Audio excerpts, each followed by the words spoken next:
While some observers might have been hoping or expecting that 2026 would be less eventful than 2025 before it, it ultimately took less than 2 weeks before we saw our first special military operation of the year, with US Special Forces inserting into Venezuela to capture and extract President Nicholas Maduro.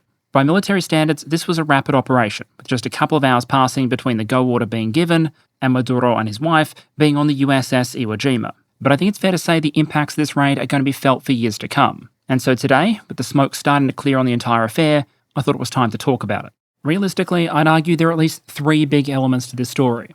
The first is focused on this operation itself, its potential military lessons, and what this means for Venezuela. That's what we're going to be trying to cover this episode, setting the stage for the future where we're going to have to cover the tanker war and also the broader geopolitical earthquake that has countries from Colombia to Denmark paying very close attention, which this recent American operation is just one small part of. But before we get to things like the rebirth of the Monroe Doctrine and the ways in which the entire global security order might be shifting, first we need to start with Venezuela and the story of a few critical hours over Caracas.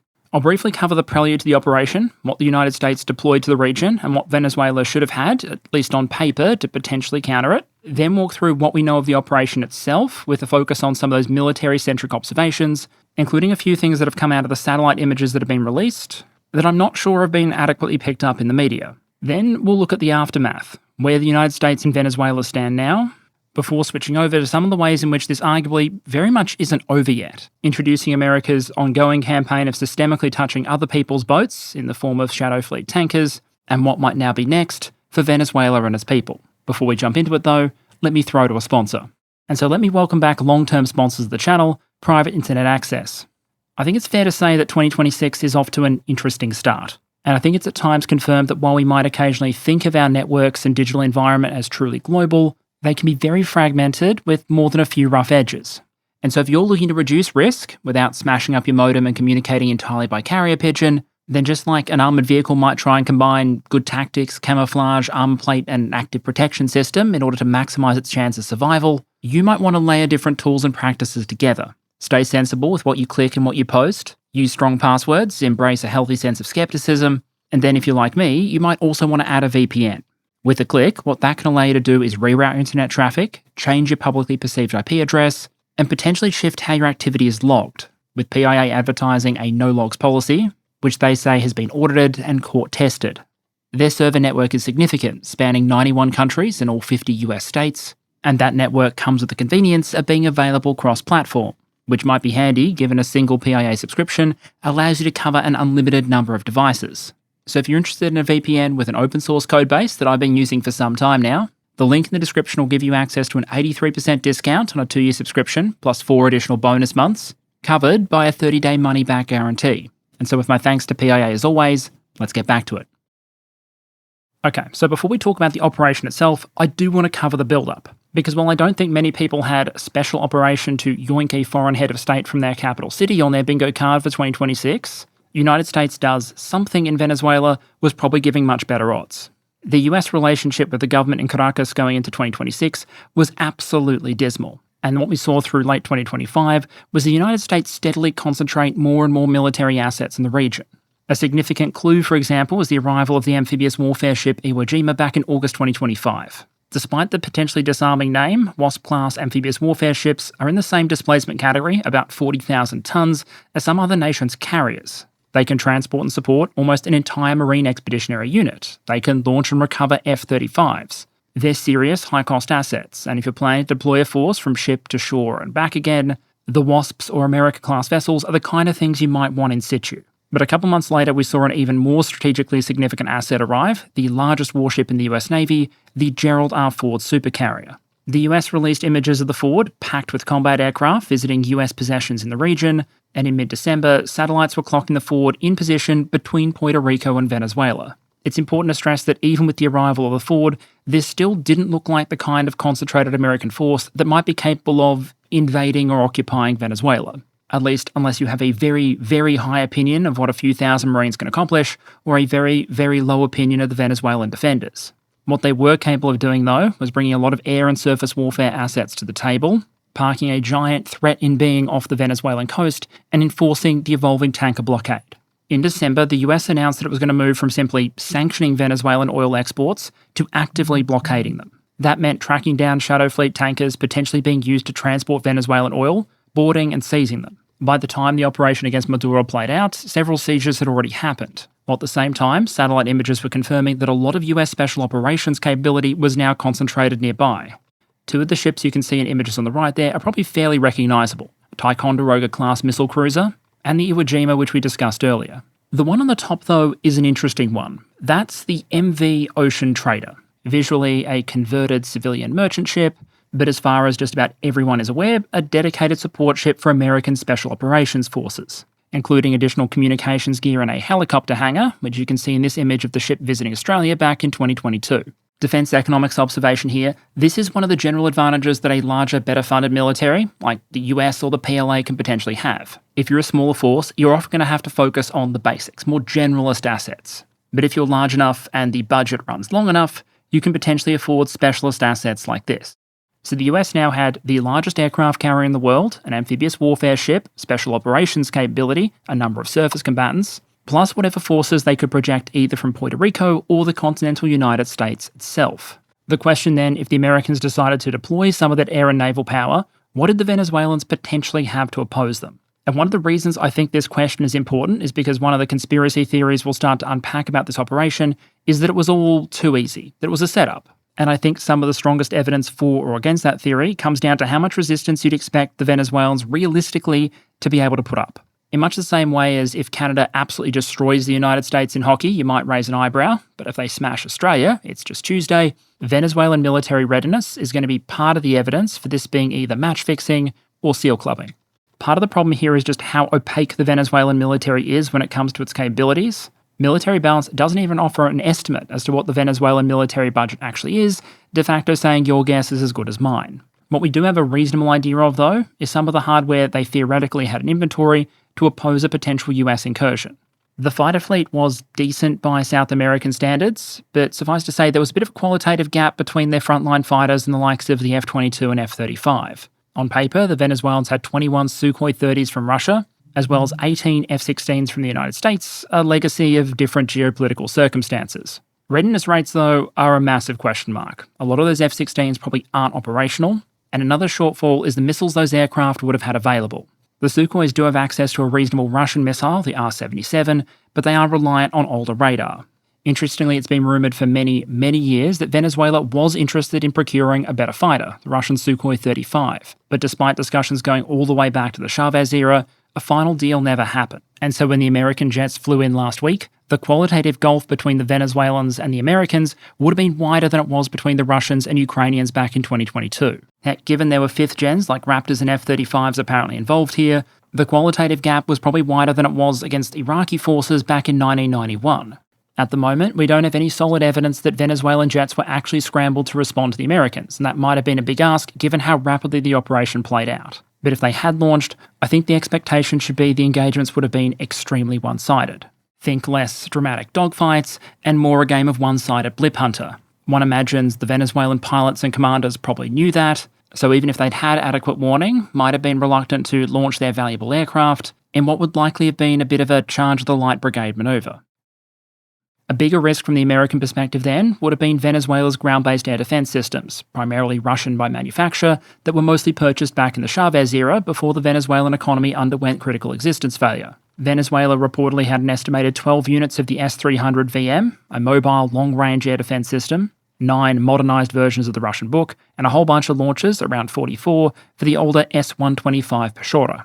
On paper then, that gave the Venezuelans 20-plus relatively capable mobile launchers, and that's not counting any potential last-minute additional supplies. Back in November, the first deputy chairman of the Russian State Duma's Defense Committee told Russian media that Russia had recently delivered additional air defense systems to Venezuela, including Pantsirs and Books, that the Americans could be, quote, in for some surprises, end quote, while also suggesting that going forward, he didn't, quote, see any obstacles to supplying a friendly country with new developments like Oreshnik or the proven caliber missiles, end quote. So take the numbers I gave previously as a bit of a minimum baseline, with the possibility Russia may have provided a top-up of additional systems. And interestingly, this might also have been one of the first cases where we saw US-manufactured aircraft go up against relatively modern Chinese sensors.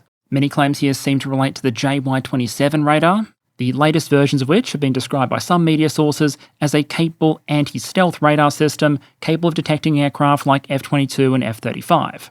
If you go look at a database of arms transfers, Venezuela does not have this radar. In fact, I checked CIPRI's transfer data for Venezuela going back 2 decades, and you will find much older systems like JYL-1s delivered in the early 2000s, but so far, nothing more modern. We do have images of the Venezuelans with more recent Chinese sensors, but these cannot be the latest and greatest version of Chinese radars. The JY-27V specifically, the one that got the anti-stealth label in the reporting I showed, that was still years away from existing at the time that these Venezuelan images came out.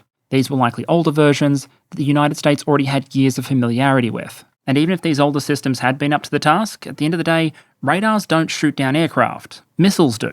And so having, for example, a functional search radar wouldn't be enough if you don't have what it takes to network that together with everything else that you need to convert the information that sensor gives you into a shot-down aircraft. Now, if the main thing you were concerned with was a US missile or fixed-wing airstrike, those are the systems you'd primarily be concerned with. Or rather, if you were US Southcom, perhaps not overly concerned with. In terms of threat level, you're talking about an air defense force on about the same rough technological level as Ukraine was back in 2022, but with much, much lower quantities. And in terms of technology and CRDR tactics, I think it's fair to say the Americans have a significant advantage over the VKS. But if you're talking about a helicopter operation, this still might have been reason to be nervous. Because on paper, Venezuela was absolutely saturated with lower-level threats that might not pose much of a risk to a high-flying aircraft, but could potentially be bloody dangerous to a low-flying helicopter. Reuters reported in 2017, for example, that Venezuelan records suggested the country had roughly 5,000 Igla shoulder-fired missiles. Igla is meant to be effective up to about 20,000 feet, giving it actually more reach on paper than the American Stinger, which, as we've seen in Ukraine, is perfectly capable of blapping low-flying helicopters or the occasional cruise missile. And even if you assume those missiles weren't a threat, perhaps most of them were locked up in armories, most people who would have used them were asleep, and the American helicopters might have had countermeasures intended to deal with their guidance systems, there was still the threat of ground fire. Now, from a historical perspective, I'd argue it's usually not a great sign for the situation a government is in when you start driving trucks full of assault rifles into areas known to be loyal to the regime, and then start handing them out to members of the public that could very generously be called a militia. But on at least some scale, before this operation, that's where Venezuela was. The news came out in December, described as part of the comprehensive defense concept put forward by Maduro, that the idea was to create loyal militias drawn from the country's working-class neighbourhoods, nominally capable of fighting a guerrilla war or providing armed resistance against a potential American invasion. Now, RPG-7s, AKs and heavy machine guns are not exactly high-end anti-air threats, but we have some fairly clear evidence from Mogadishu back in the 90s that when it comes to heli-borne operations, overconfidence can kill, and so can RPG-7s. And so in terms of the United States' ability to safely get helicopters to and from a highly defended objective, the greater threat may not actually have been the higher-end air defense systems or fighter aircraft that could be pre-identified and targeted with strikes or a CRDAD effort, but these thousands and thousands of lower-level threats that could show up almost anywhere as you flew over a city of more than 3 million people. A final interesting note is the defensive layer closest to Maduro. Here we have a confluence of statements from the Cuban government, the American government, and clues from Venezuela itself that all indicate the same thing. Most or all of the bodyguard detail and quick reaction force involved in trying to protect him were not Venezuelans. They were Cubans. From a military standpoint, that might not have been particularly relevant. Their task was still to go up against American special operators with extensive air support, which frankly sounds about as fair as sending Teletubbies to fight Terminators, but it is a very interesting clue from a political perspective, suggesting Maduro might not have been confident in the ability or the loyalty of the available Venezuelan forces. And that, I think, leads into the final observation I want to make about the balance here going into this operation. However you look at it, this was always going to be an incredibly uneven fight. All the more so once you account for the fact that even the assets that Venezuela had on paper might have been weakened by years of corruption, mismanagement, economic collapse, and concerns around loyalty. It's doubtful that all of the aircraft on strength were ready and available to fly. We know from satellite imagery that some Venezuelan air defense units weren't even bothering to regularly move their launchers. As in, these valuable systems that would no doubt be the priority target for the US in the event of any attack were often just left to sit visibly in place for weeks or months at a time, either because they didn't work, no one wanted to spend the fuel, or no one could be bothered. The threat to a conventional US air campaign was probably mostly illusory, and one imagines that a lot of people within the Venezuelan military probably knew that. Once you start talking about putting helicopters over a population centre and dropping into a military base, however, the risk profile very much changes. That close to the ground, low-level threats become real threats. You don't need a complex integrated air defence system with top-of-the-line equipment at that point. A couple of blokes with some man-pads or heavy machine guns might, if they get lucky, be enough. And as it turns out, a helicopter operation is exactly what Washington had planned. So that's the stage set. Let's go through what we know about how this operation played out. Given that the fog of war still hangs fairly heavy around these events, I want to flag that I'm drawing on at least three main sources here.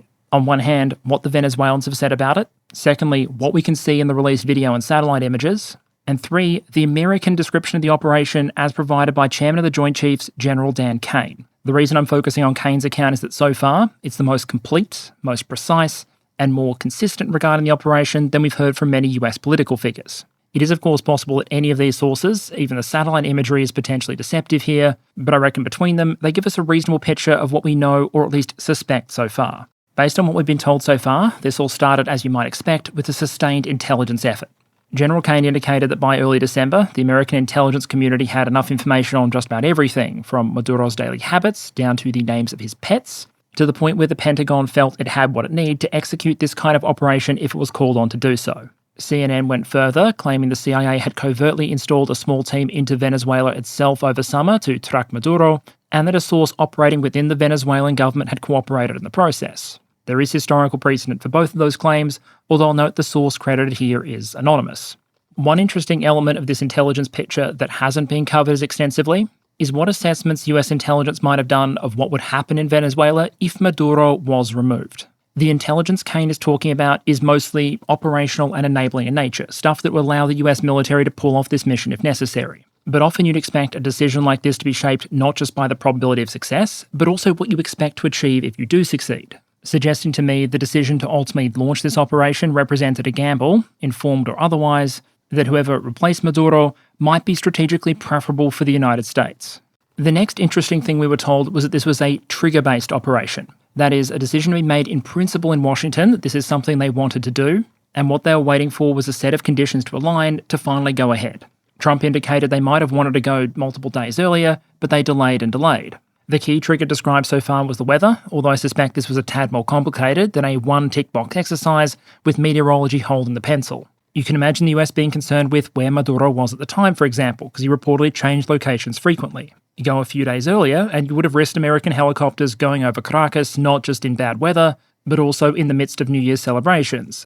And I doubt the helicopter pilots would have appreciated flying through a wall of pyrotechnics, serving as accidental illumination. I'd also argue that when the US did decide to go, it demonstrated a degree of risk tolerance. Because you might notice something interesting about this image taken by a Venezuelan on the ground of an American Special Operations Chinook over Caracas, namely, you can see it. The helicopters went in during good weather, which is good for them, but they also went in under a fairly full moon, which is not ideal for them. Especially over a city, American night vision equipment can very easily handle a moonless environment. The ones who can't are all those relatively low-tech forces on the ground with the machine guns, RPGs and man-pads. So to me, that suggests the US thought that was a risk worth taking, rather than sitting back and continuing to wait for a moonless night where conditions might be perfect. Even just based on moon phases, that would have meant waiting until later this month. In any case, according to General Caine, the final order to proceed was given at around 10:46 PM Eastern Standard Time. If that's true, we can safely assume that most of this force was on a relatively hair-trigger alert because things appear to have played out very quickly from there. US ISR appears to have been provided by a variety of platforms, including the highly secretive RQ-170 Sentinel stealth drone, which I think has only ever had one image officially released by the US military, the one you can see included on the right there. Whether the Venezuelan air defense system with its Russian and Chinese radars would have been able to see those drones under ideal conditions is, however, something we're probably never going to know, because it seems pretty reasonable to assess the sensors and networks that might have been capable of detecting these things and managing an engagement were probably having a really bad time as they were overhead. General Caine referred to quote-unquote non-kinetic effects from US Space Command and US Cyber Command being used to suppress Venezuelan defences. The Space Command component of that statement draws my attention in particular, but I doubt we're going to get more details. What Caine says is that the various US combatant commands began layering different effects together to create a pathway for the US forces that would follow. What President Trump said is that, quote, the lights of Caracas were largely turned off due to a certain expertise that we have. It was dark and it was deadly, end quote. Given the lack of visual evidence of American strikes on the Venezuelan power grid, many analysts are taking that as an overt nod towards US cyber warfare capabilities. If so, that would make this operation a fairly stark illustration of a concept that's been long discussed, but rarely seen in action. A force successfully leveraging cyber warfare effects at scale against opposing utilities, not just as a form of hybrid or economic warfare during peacetime, but as a critical element of a multi-domain plan during wartime. Sure, Venezuela might not have been a world leader when it comes to cybersecurity, but if you're a country that prefers to have a choice as to whether your lights are on or off at any given time, that small detail might be worth paying attention to.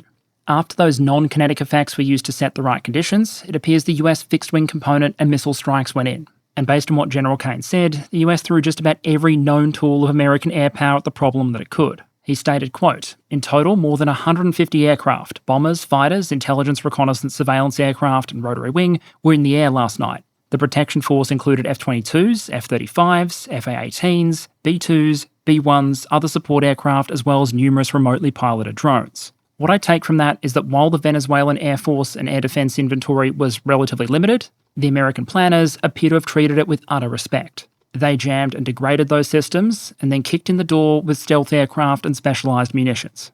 One of the questions I saw asked fairly frequently online in the immediate aftermath of this operation was, how did the American helicopters get in? Was the Venezuelan air defense system here simply caught off guard, or were the Americans actively suppressing and destroying it? Based on the evidence we have so far, I'd suggest this is a bit of a why not both situation. And I want to bring up just one example strike in order to illustrate that. What you're looking at here are before and after satellite images of a Venezuelan air defense base at Cardia Lamar, published by Bellingcat. In the top image, you can see at least 2 book launches in the open, and I'll get you a close-up image of those vehicles in just a second, while the second image, taken shortly after the American operation, shall we say, doesn't show those book launches anymore and features a few renovations to the nearby buildings. So based on the satellite images, this is a fairly simple case, Venezuelan air defense base hit by the United States. But we also have some on-the-ground footage that's come out since, which adds some potential extra context. These images here appear to have been taken of an apartment building nearby that was apparently damaged in the attacks. In terms of geolocation, we're about 30 kilometres north of Caracas here, and about 500 metres east of that air defense storage facility. Now, the interesting point here isn't necessarily that a civilian building was apparently struck, although I think it's always worth flagging and remembering that even relatively precise strikes aren't always so. Plus, even if at a relatively lower level of confidence, we might be able to read into some of the images claimed to be of the relevant missile wreckage. That wreckage, as you can see, according to the judgment of the analysts here, is consistent with an American AGM-88 HARM, anti-radiation missile. HARM is essentially a dedicated SEAD-DEAD munition. It's an anti-radiation missile. It hunts emissions. So the idea is you get the other bloke to turn on his air defense radar, for example, then you get this thing in his general direction, it locks onto those emissions and slams into the very valuable radar. That's the best case. In the worst case, the other guy sees the missile coming or is scared of it coming in the first place and decides to turn or keep that radar off. So why would you potentially end up with harm in an apartment building 500 metres off target? There are a lot of factors that could always be at play. Technical failure, the missile being damaged or shot down. But one potential piece of the puzzle here is an anti-radiation missile can only seek on a target if it's actually emitting. If it's not, say turned off for example, then it still has fallback options, but it becomes much less precise. Cue these videos and images here, apparently taken on the ground on the base after the attacks had played out. What you can see, as we saw in the satellite footage, is the aforementioned extensive renovations to the storage hangars in question, confirmation that air defense systems appear to be in those hangars, and that something fairly significant appears to have come through the roof and struck them. As for the condition of the systems inside, some have visually been extensively damaged, others might be a bit fragged but visually look okay, and notably, we haven't seen the situation we commonly do in Ukraine, where those exposed air defense missiles on the top cook off. But for me, the interesting part here is that while it's always possible they will move later, the books here do appear to be in the hangar. And as a general rule, one of the first steps in successfully using your air defense radar or missile launcher is probably, moving the systems outside and turning them on, so the radar and missiles in question aren't just pointed at a roof. One possibility is the United States fired one or more anti-radiation munitions against this base in case or believing the systems were emitting and dangerous. It turned out that most or potentially all of those launchers, radars and reloading vehicles were actually inactive, turned off and in their regular storage positions, causing the harms to struggle a bit and potentially helping to contribute to that collateral damage we observed earlier, but leaving a lot of this stuff vulnerable to the strikes that ended up targeting the buildings and the base itself. In other words, this looks consistent with a scenario where at least these Venezuelan systems were either caught off guard or inactive at the time of the attack, but US forces weren't necessarily entirely sure that was going to be the case, or at the very least, decided to take no chances. In terms of things hit other than air defense systems, a lot more things were claimed hit in the immediate aftermath of the attack than the imagery ultimately bears out. One claim that went viral, partly thanks to some altered imagery, was that the United States had bombed the mausoleum of former Venezuelan leader Hugo Chavez. But the US strike plan doesn't actually appear to have allocated PGMs to destroying a tomb. The situation actually got to the point where the Hugo Chavez Foundation apparently felt the need to go to the mausoleum with a phone showing the current date and photograph and video the thing, showing it to be very much intact. So either Venezuela has some of the most efficient repair crews on the planet, or this was a case of accidental or deliberately false reporting. Another case of, at minimum, exaggeration, in this case run in Russian state media, were claims that the United States had basically flattened Venezuela's military air bases. Quote, "Virtually all the country's maritime and air logistics facilities have been destroyed. I have information that almost all airfields were destroyed, including those where F-16 and military transport aircraft were based. Both the air and sea logistics of Venezuela are currently paralysed, both military and civilian." End quote. As you can see from this satellite image of one Venezuelan airport taken on January 3rd, however, destroyed might be a bit of a generous word. Rather, the correct technical term for this level of damage, I think, would be something like tickled.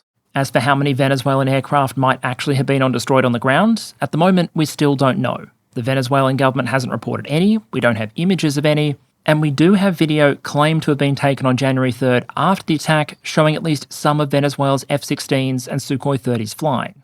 To me then, this is more consistent with a few short, sharp, relatively small strikes against targets believed to pose a potential threat to the heliborne operation, not a wholesale attempt to destroy Venezuela's air defense capabilities entirely. If we didn't see Venezuelan jets in the air, it may have been because they were spending their time dispersing or simply didn't have enough warning to get into the air, as opposed to them actually becoming targets. What we do have evidence for then is a lot of comparatively small, apparently precise strikes like this one. Individual buildings being destroyed on the base Maduro was believed to be held at. What may have been a small security building at Fort Tiuna, which on the day of the attack turned out not to be so fortunate. With this image suggesting that on the base that housed Maduro's bunker, the main things hit were a probable backup energy generation facility and a nearby vehicle maintenance and storage section, perhaps in part because having an armoured vehicle intervene or Maduro try and do a runner in an APC might have made for a fantastic Fast and Furious script, but probably not the kind of scenario that US special operators were going for here. And notably, not only was the number of targets struck and the amount of damage done apparently relatively low compared to what potentially could have been done, even the methodology appears to have been a bit different from some previous US strikes we've seen. If you go back to either Iraq War, for example, a major part of America's opening salvo in both cases was a Tomahawk barrage, cruise missiles often launched by the Navy going after a variety of ground targets.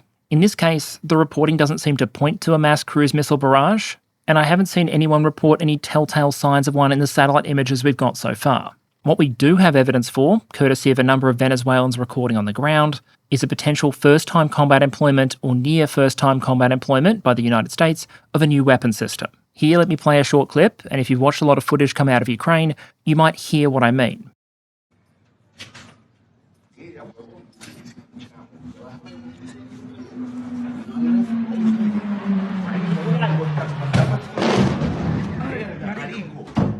Okay, so I might have had to black out some of that footage for YouTube reasons, but the key point here is the sound, which for full disclosure here, I did ask my sound guy to amp up a bit while reducing the volume of the voices. A number of analysts have honed in on that as potential evidence of the United States using one-way attack drones. Think something not entirely different from what we've previously seen used by the likes of Iran, the Houthis, the Russians, or the Ukrainians. Last year, we saw the United States show off this thing, the Low-Cost Uncrewed Combat Attack System, or LUCAS. Whatever marketing spin you want to wrap around it, this is basically the American Shahed, a low-cost, long-range, mass-producible one-way effector, although admittedly, because it is American, with a few extra bells and whistles. While we don't know for sure that these were the systems used, we do know, courtesy of some other recent press releases, the US military is capable of launching these things from warships. And we're confident they've been deployed at least to locations like the Middle East, where they might potentially represent a symmetrical response options against opponents using one-way attack drones, think the Houthis or potentially Iran. If they were used in Venezuela, it would be an interesting operational milestone, and potentially indicate the US military might actually be serious about developing alternatives to classic maneuvers like tomahawking Toyotas. Making sure there are massable, more affordable munitions in inventory that can be used where a few $1 million worth of bang isn't necessarily required. In any case, with the door at least metaphorically open, the US helicopters appear to have gone in. A best guess, noting it is just a guess at this point, is that Iwo Jima might have been playing a bit of a mothership role for all of this. Much of its regular air wing had reportedly been redeployed off the ship to shore ahead of the operation, leaving more room on deck to operate helicopters, and when you have 40,000 plus tons worth of flat top, you can fit a whole bunch of helicopters. And notably, one major clue it might have been serving in that role is that when we later saw images of Maduro after his capture, they were reportedly taken on the Iwo Jima. Courtesy of the fact that eventually the helicopters had to fly over population centres, we have plenty of videos that help us identify which ones were out there. The most likely operators here are the 160th Special Operations Aviation Regiment Airborne, the famous Night Stalkers, who are basically that section of the US Army who exists to provide helicopter support for Special Forces operations, meaning they tend to be very, very good at flying comparatively crazy missions, and they get some very top-shelf kit. And as we might have seen in this operation, that includes a specialised version of the already specialised Special Forces version of the UH-60, the UH-60 Direct Action Penetrator, or DAP.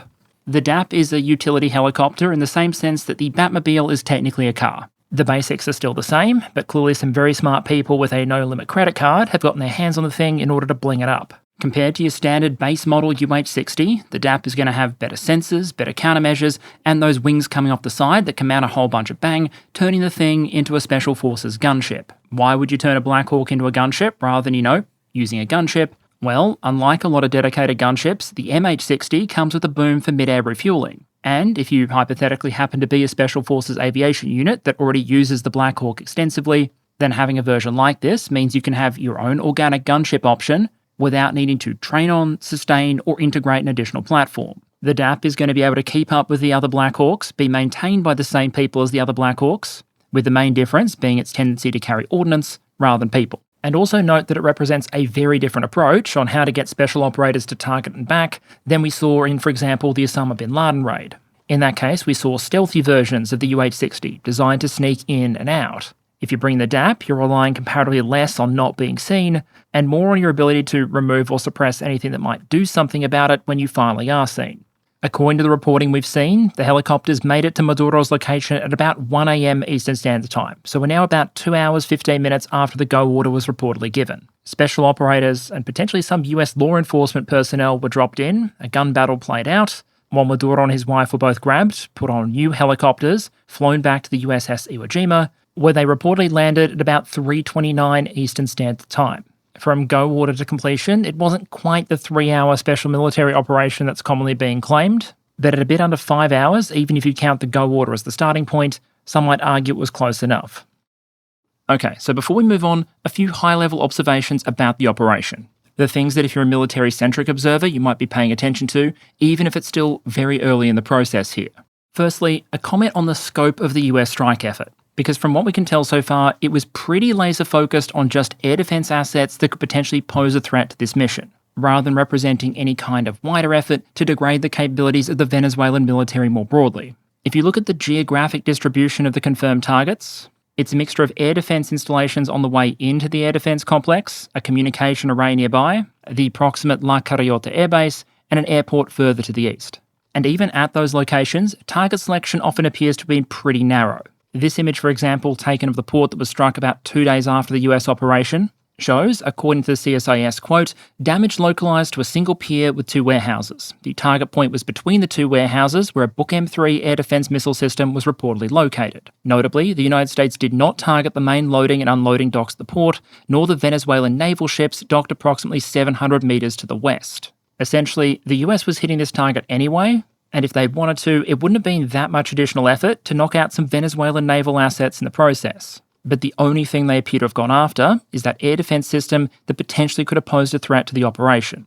And that focus on air defence systems, I think, leads into another observation. In this case, at least, we have an example of a CAD and DAD effort succeeding, and succeeding quickly, albeit in a situation where the balance of forces and capabilities was about as lopsided as it's possible to be. The reason I think this is interesting and worth noting is because we now have 2 contrapoints to the recent example of the war in Ukraine. The way the war in Ukraine has played out challenged a lot of people's pre-existing biases or assumptions over what a future air war would look like. We didn't really have a tussle for air superiority and then air superiority being leveraged into decisive effect on the ground. We had a protracted state of mutual air denial, where that combination of sensors, ground-based air defense systems, and aircraft using standoff air-to-air munitions, but safely from their side of the line, beyond the reach of opposing ground-based air defense, has produced this scenario where both sides are able to fly, albeit mostly on their own side of the line, and that severely mitigated the ability of the air component to deliver decisive effects to support operations on the ground. We now have 2 recent contra-examples to that case of, if you like, G-bad centricity. We have the 12-Day War, where the Israelis were able to use primarily modern American equipment to crack open a primarily Russian-based air defense system relatively quickly, and were then able to follow up by using their aircraft to launch precision strikes in Iran proper. Now to follow up in 2026, we have a case of the US using primarily modern US equipment to crack open, once again, a primarily Russian-based air defense system relatively quickly, allowing it to deliver precision strikes in opposing territory. The question is, how much, if anything, should you read into any of those examples?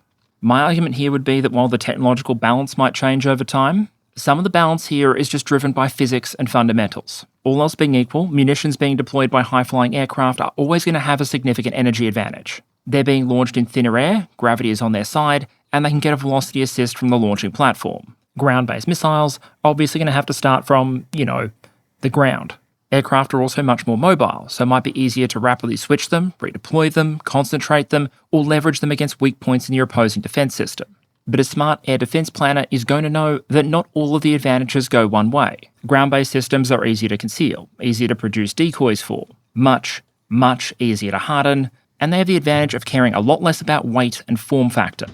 My core point here is that an attacking air force is going to have some fundamental advantages against a primarily ground-based opponent, because to an extent, they get to concentrate, they get to pick the fight, and they're going to have energy to an extent on their side. But we now have recent examples that pretty clearly demonstrate that this can go both ways. A sufficiently powerful ground-based air defense system, like the Ukrainian or Russian ones, largely inherited from the Soviet Union, up against a sufficiently weak air force or one not significantly adapted for the SEAD-DEAD role, can potentially, as we've seen, hold off an opponent almost indefinitely. Meanwhile, if you start seal clubbing the Venezuelan or Iranian air defense systems with stealth platforms and precision munitions, your time to air superiority might be measured in days or literally minutes. The helicopter insertion and extraction also provides an interesting counterpoint to what we saw from the Russians at Hostomel Airport in Ukraine. In that case, the air defense systems were not completely suppressed, and some helicopters were lost over the course of the operation. Here, fire was taken, and some were damaged, but none were lost. Both at Hostomel and in Caracas, elite troops were successfully inserted, although there might be a bit of a gap between the regular VDV and Delta, but there were significant differences in both distance and local resistance. Hostomel might have been close to the objectives in Kyiv, but it wasn't Kyiv.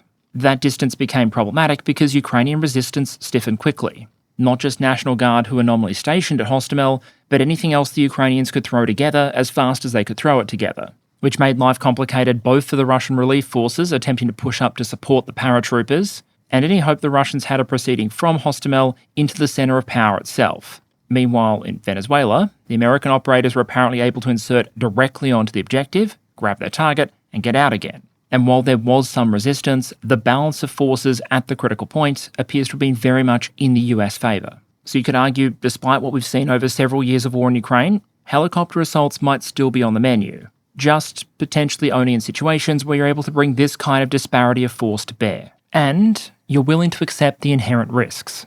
Looking at this from an analytical perspective then, I think we need to be willing to accept that 2 very different things are true at the same time. On one hand, this was about as challenging a kind of mission as you could conceive. Open up an opposing air defense system in less than an hour, do a helicopter insertion onto perhaps the most heavily defended target in that country, yoink their president, and extract successfully. From a military standpoint, it appears to have been executed with near perfection, and it's hard to imagine any other country on the planet currently being able to put together this package of capabilities to do something like this successfully, hundreds or thousands of kilometres away from their main continental bases. At the same time, though, I think we need to acknowledge that success here was very much not inevitable, and while it went right on the day, it could have gone very, very wrong. This kind of operation, kind of like the Russian throw of the dice at Hostomel, is inherently high risk, high reward. You're hoping to use mobility and surprise to get troops well behind enemy lines and achieve a decisive effect quickly, but historically, these kind of airborne operations can end up being a bit of a coin flip. If it works, you might be able to achieve something that no other military tool would allow you to readily do. But the road to that success can be very fragile, something that I think General Dan Caine in his briefing openly admitted. As he put it, quote, "Failure of one component of this well-oiled machine would have endangered the entire mission," end quote.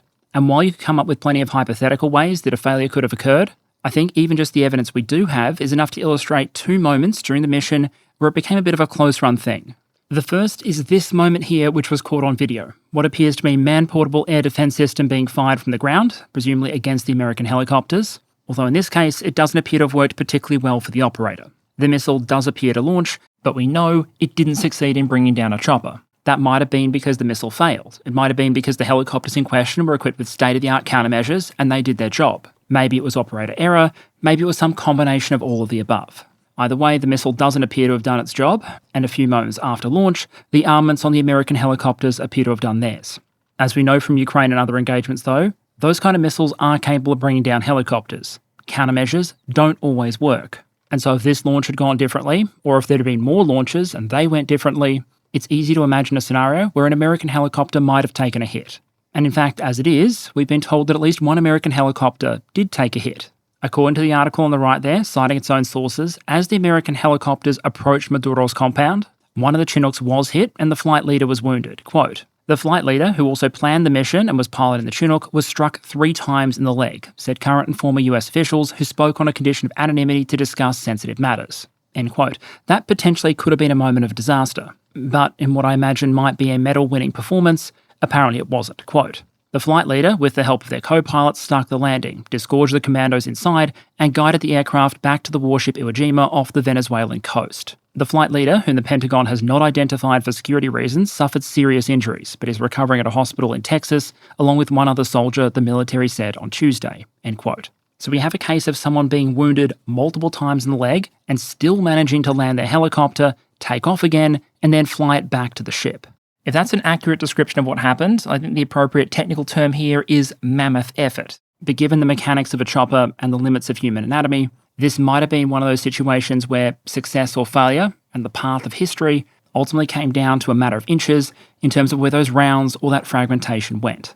If something had happened, for example, if a chopper went down, reportedly there was an American follow-on force ready. But I have no doubt that if they'd been needed, we'd be looking at very different news reports. More American troops and airframes needing to go in, more time for local forces to respond. As a completely unrelated piece of trivia, the population of Caracas isn't that different from the population of Mogadishu in Somalia. Again, the point here isn't to illustrate that it would have been a disaster, just that when you try and pull off things like this, a disaster is always a possibility.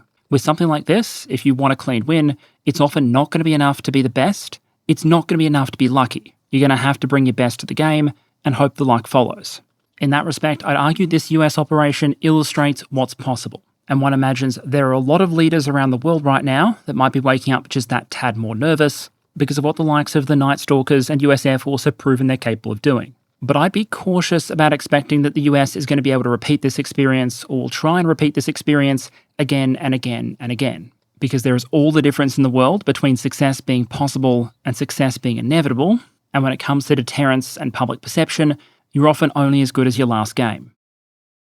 I do want to add one last caveat though that might cause the inherent difficulty of this type of operation not to provide as much comfort to potential targets as you might think. A lot of the danger, the risk, the difficulty here from the US perspective would have come down to that heliborne operation, the need to insert troops, grab Maduro, and then get out again.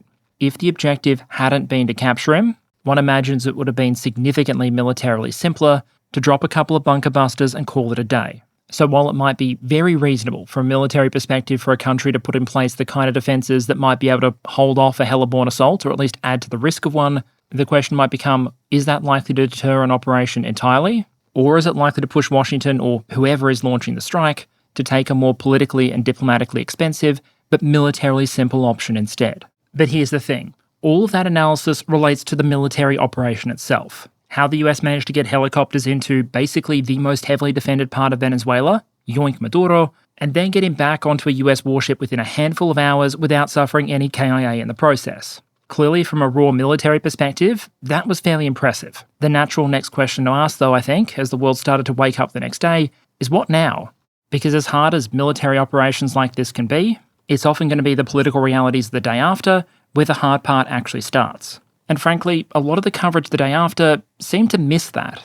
Some think tanks put out pieces describing the challenges of now successfully transitioning Venezuela over to democracy. Some news pieces openly asked what government the United States would now install in Venezuela, and I got a number of messages from colleagues basically treating this as if the US had just overthrown the Venezuelan government. This piece ran the headline, "It seems the US now owns Venezuela's future, for better or worse," while the UK Prime Minister Keir Starmer came out and said, quote, "The UK has long supported a transition of power in Venezuela. We regarded Maduro as an illegitimate president, and we shed no tears about the end of his regime," end quote. Which is the kind of thing you might expect the UK Prime Minister to say if the Maduro regime was actually gone. Because for all the talk about the end of Maduro's regime, everything about that system of government except for Maduro itself was still in place.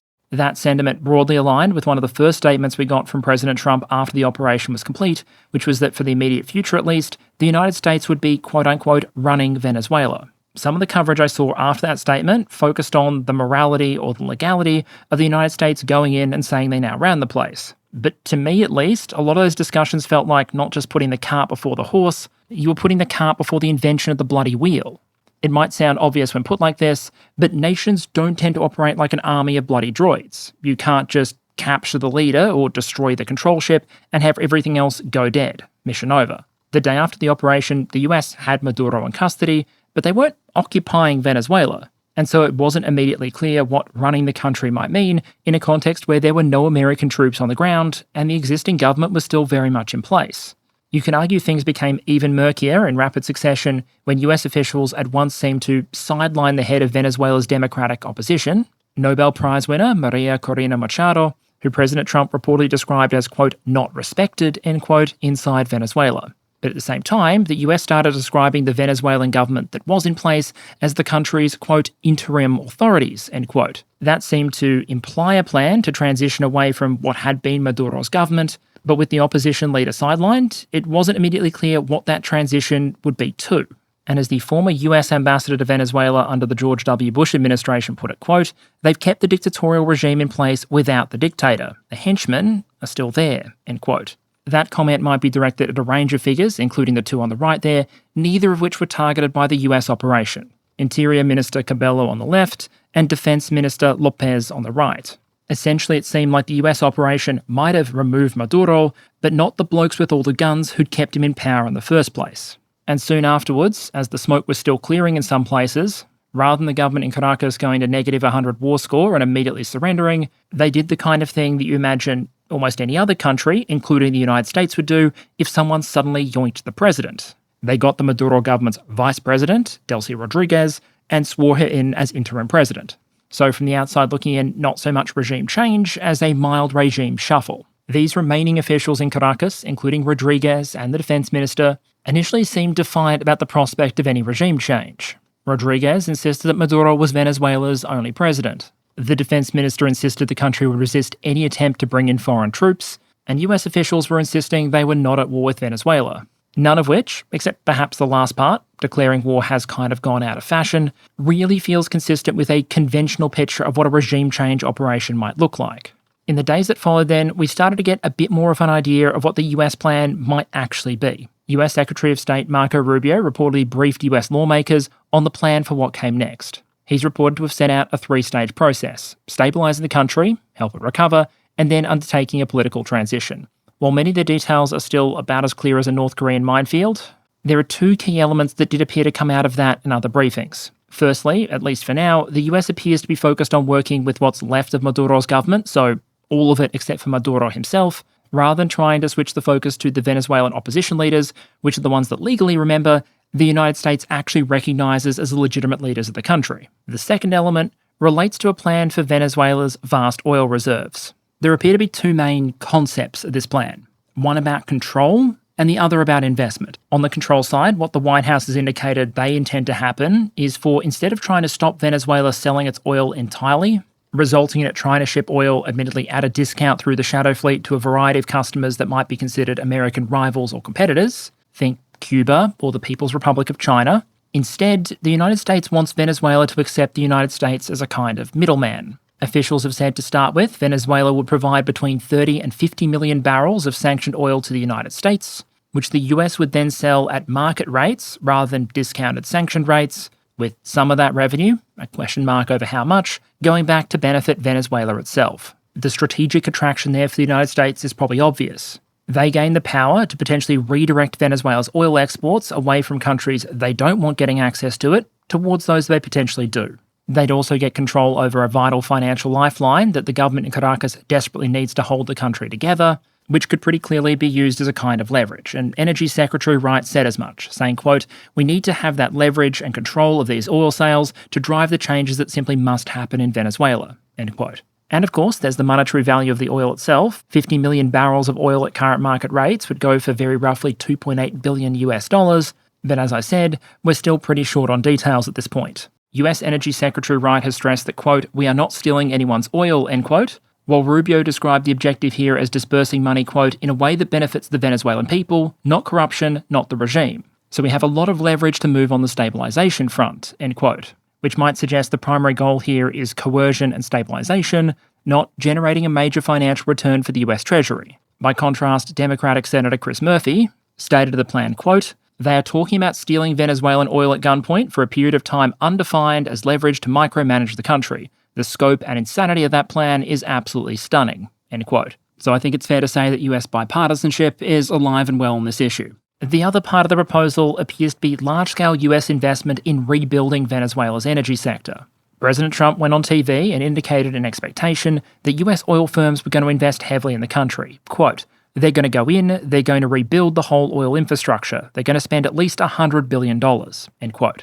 Soon after that statement, he reportedly convened a meeting of about 20 leaders from US oil majors, which appeared to focus at least partly on urging them to go back into the country. So in that sense, at least so far, the US plan appears to go something like this. Step 1, remove Maduro, but just Maduro. Step 2, go to the remaining leaders in Caracas and make them an offer that they're at least hesitant to refuse given recent events. And then step 3, try and strike a deal that gives the United States control over Venezuela's oil exports, partially in exchange for significant US investment in dialing up those exports. The next big question then is probably how likely is all of that to work? I don't think we know, but one thing I think we can unpack is how vulnerable or not Venezuela might be to American coercive pressure, and even leaving aside some of the questions like international opinion or diplomacy that we'll pick up in a future episode, what are some of the potential risks here? On one hand, economically and domestically, the Rodriguez government is on very shaky ground. I know we talked about Iran last week when we crowned our strategic loser of 2025, and so apologies if any of the following sounds just a bit familiar. After years of sanctions, corruption, and horrendous mismanagement, the Venezuelan economy is a train wreck. According to the IMF, back in 2012, Venezuela nominally had a GDP per capita of about $12,700 per person. In 2025, it was $3,100. That's the kind of economic drop-off you'd normally associate with a country going through a brutal civil war, something more like Syria, than you would a country that was merely under sanctions. By that same data set, Venezuela's GDP per capita was lower in 2025 than it was in 1985. And while GDP might be way down, inflation is at least flirting with the Weimar experience again. Officially, the Venezuelan central bank put the rate of inflation in early 2025 at about 172% year on year. The IMF puts the increase in consumer prices in 2025 at closer to 680%. This is an economy where the buying power of many ordinary Venezuelans is being crushed, and the state's finances are overwhelmingly reliant on oil revenues to try and hold the entire thing together. Revenues that, again, thanks to that combination of sanctions, corruption, and horrendous mismanagement, are a fraction of what they once were. On the data I've seen, despite Venezuela on paper having the largest crude oil deposits of any country in the world, recently Venezuela's been putting out about a third as many barrels as it did during its 1990s peak, less than a third of what it managed during parts of the 1960s, and has even now fallen behind levels achieved in the late 1940s. Recent years have seen some increases from the COVID-era trough in production, but nowhere near what you would need to fully stabilise and sustain the economy. Maduro's government also wasn't just increasingly broke, it was deeply unpopular. During the country's 2024 presidential election, opposition groups invested a lot of effort in trying to track votes and account for the result. Opposition observers collected local voting tallies to complicate the task of rigging the election centrally later on, and reportedly succeeded in accounting for about 83% of all votes cast. On their data, Maduro lost that election, very roughly 69% to 31%. Of course, when the Venezuelan National Electoral Council, run by one of Maduro's party allies, counted up the votes centrally, they unsurprisingly declared that Maduro had actually won, which confirmed his ability to de facto remain in power, although it provides us a bit of an indication that he and his government might perhaps not be the most popular ones in the world. So on paper, you might say this is a government with a very weak hand that might be vulnerable to foreign coercion. I think all of that is arguably true, although it's worth remembering, it was also true before the US operation. And yet, to date, Caracas appeared to have been successful in resisting US pressure.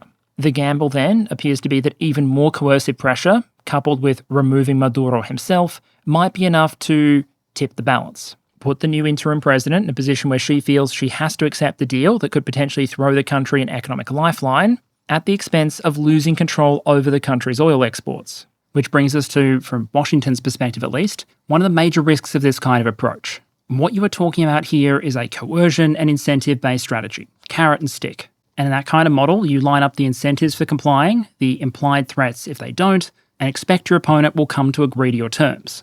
In that respect, Rodriguez has already sent some signals that Washington might consider positive, saying that, quote, "We invite the US government to collaborate with us on an agenda of cooperation oriented towards shared development," end quote. On one hand, that's a very diplomatic response, but of course we might not expect Venezuelans to openly speak their mind at every opportunity, given the US appears to have just kicked off an involuntary immigration program that could be hypothetically extended to include them. But the key point is that while success with this kind of approach is always possible, it can never be guaranteed.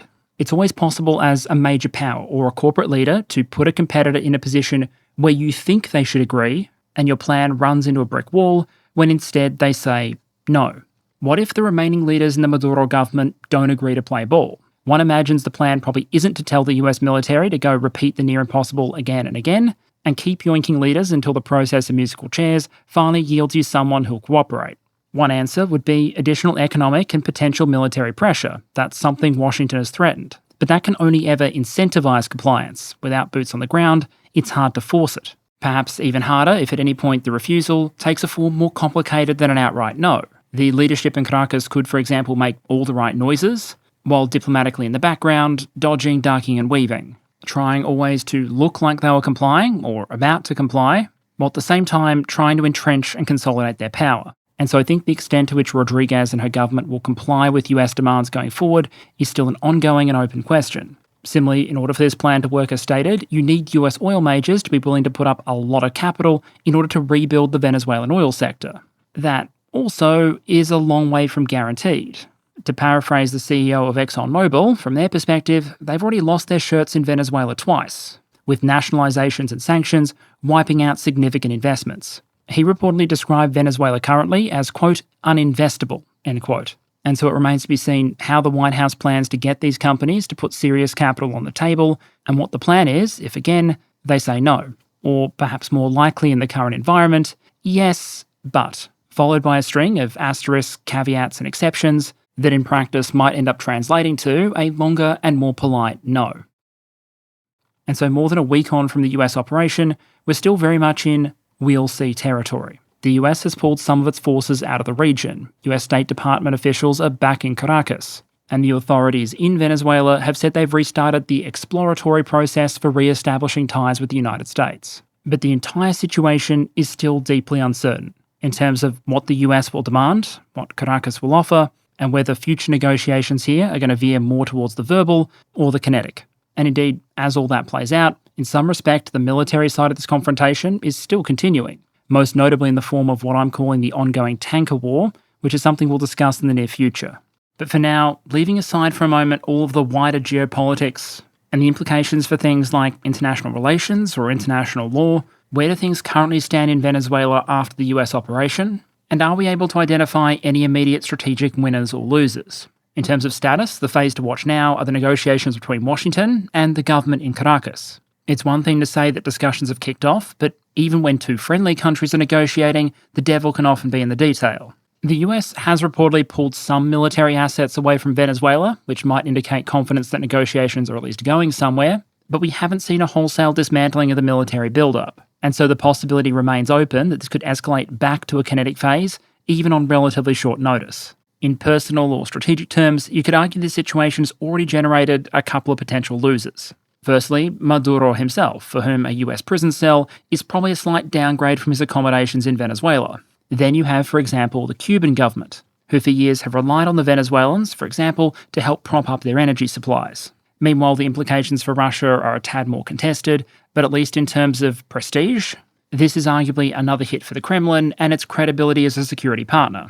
It was only late last year that a number of Russian political figures were touting their country's military and technical cooperation with Caracas. I even saw one interview where it was claimed with a straight face that the reason the United States hadn't attacked Venezuela was because Russia had successfully deterred them. Now that deterrence has clearly failed, which might leave some in Russian circles asking why. As is often the case with military actions though, I'd argue the list of clear strategic winners is a lot shorter than the list of losers. A W here probably goes to US military capabilities and specifically those units involved, because often, even where I've seen analysts fervently disagree over whether this was a strategic mistake or a genius move, they've tended to at least concur that this was a military success. Basically, the argument hasn't been over whether this was impressive or not, just whether it was a good idea or not. There is an open question over how much of the Venezuelan military was actively and effectively resisting the US operation, and frankly, the problem is, given the speed and surprise of the US action, and all of the crushing institutional issues the Venezuelan military has had for years, it's kind of hard to separate incompetence or ineffectiveness from deliberate inaction. But we do know that US forces took fire. They did face resistance, and despite that, they were able to achieve what militarily they appear to have set out to achieve. Beyond that, many of the strategic implications, who gains, who loses, and to what extent, are still being determined. Maduro is gone, but a lot of diplomatic, political, and strategic questions remain. And as for what those questions might be, how they may be resolved, and which countries might be nervously watching, that we'll come back to in a future episode. And alright, channel update to close out. Firstly, apologies for the slight delay on this one. As I noted in the community post, it's been a bit of a time over in Australia, so I appreciate everyone's patience, and we should be back on schedule for this coming Sunday. In terms of this video, the original plan was to squish a whole bunch of different topics together, to talk about the United States' new security strategy, mention the changing approach to international relations, security policy, international law, and what that meant for relations with a range of other countries and the strategy of the United States and many other countries as a whole. The problem, of course, is in trying to do that, you take a lot of focus away from this operation itself and Venezuela. What I then decided was that the military and technical aspects of this operation, which have started to become more clear, and the potential implications for Venezuela itself, were significant enough by themselves to merit their own episode. Hence the decision to push things like the tanker war and those more global implications into future videos, so expect those to come up in the future as enough details come out that I feel confident doing episodes on them. In other news, patrons, your first update of the year should be going live sometime this week, with a couple of announcements of things to expect going forward. And for those of you over on the gaming channel, schedule permitting, there should be a flow of content coming through for you as well. That's it for now. Thank you all of you for your ongoing engagement and support. And with any luck, and barring any major international events, I'll see you later this week.